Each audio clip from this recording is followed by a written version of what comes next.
Ini pertanyaan to the point sih, Mas Menteri. Kalau Anda jadi capres atau jadi presiden, ya, kita bicara 3 hal besar yang akan Anda usung atau gagas, itu apa aja, Mas Menteri? Oke. Pertama,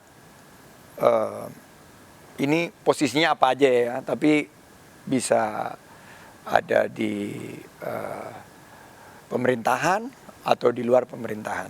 Posisinya juga jangan ditentukan, karena posisinya ini nanti bisa menimbulkan begitu ngomong sesuatu, kalau itu kan urusan gue gitu, lu jangan ngomong mengenai itu gitu. Ya udah cawapres deh, kalau jadi cawapres. Juga jangan ngomong cawapres, tapi ngomong mengenai pemikiran kan, gagasan. 3 gagasan Sandiaga Uno untuk bangsa. 2024. 2024. Bisa aja kan jadi mungkin host gitu atau apa. Satu, menurut saya kita harus menghadirkan ekonomi yang adil untuk seluruh rakyat Indonesia dari segi pertama nih, biaya hidup. Sekarang biaya hidup ini sangat membebani, terutama kemandirian pangan dan energi kita.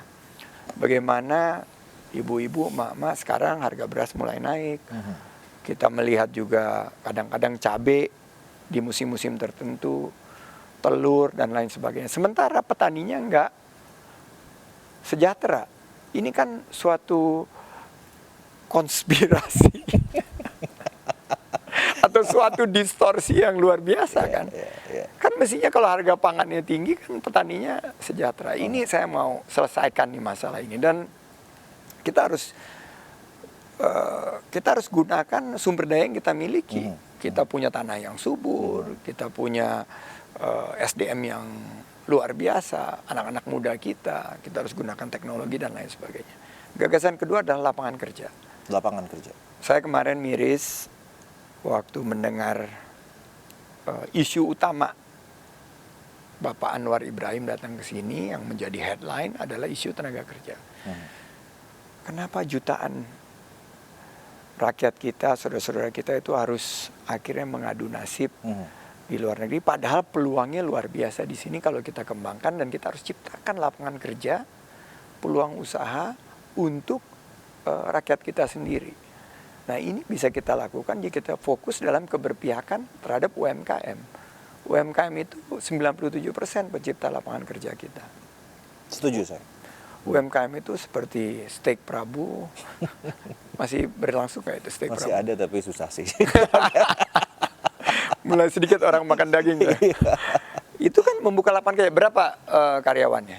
8 orang ya. Tuh, 8. Di atas rata-rata UMKM yang hanya 3-4. Berarti harus lebih banyak steak Prabu lainnya untuk bisa memperkuat peluang usaha dan lapangan kerja, sehingga saudara-saudara kita bisa mendapatkan kesempatan kerja di sini, peningkatan kesejahteraan, sehingga kita bisa mencapai Indonesia Emas di 2045 nanti. Yang ketiga, pemerintahan yang bersih. Ini menjadi isu utama. Narasi kita sudah baik sekarang dan harus kita terus perbaiki dan kita percepat bagaimana ke depan politik kita ini betul-betul politik yang mengusung transparansi, akuntabilitas, tanggung jawab gitu. Seorang yang dipilih itu betul-betul amanah gitu. Karena saya dari dunia usaha, saya melihat politik ini banyak potensi benturan kepentingan penguasa dan pengusaha. Ini yang akan kita tentunya benahi ke depan, pastikan bahwa pemerintahan yang bersih.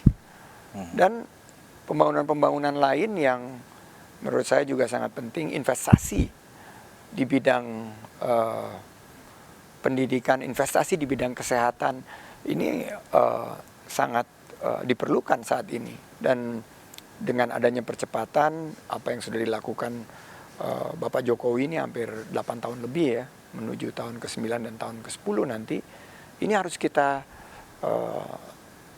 lakukan percepatan-percepatan, sehingga masa kita harus nunggu 2045 menjadi negara maju. Kalau bisa lebih cepat, kan lebih baik. Itu pemikiran saya. Ini terekam nih ya di konspirasi Prabu. Jadi entah peran apapun nanti yang akan diemban oleh seorang Sandiaga Uno di 2024, Anda terjemahkan sendiri sebagai apa?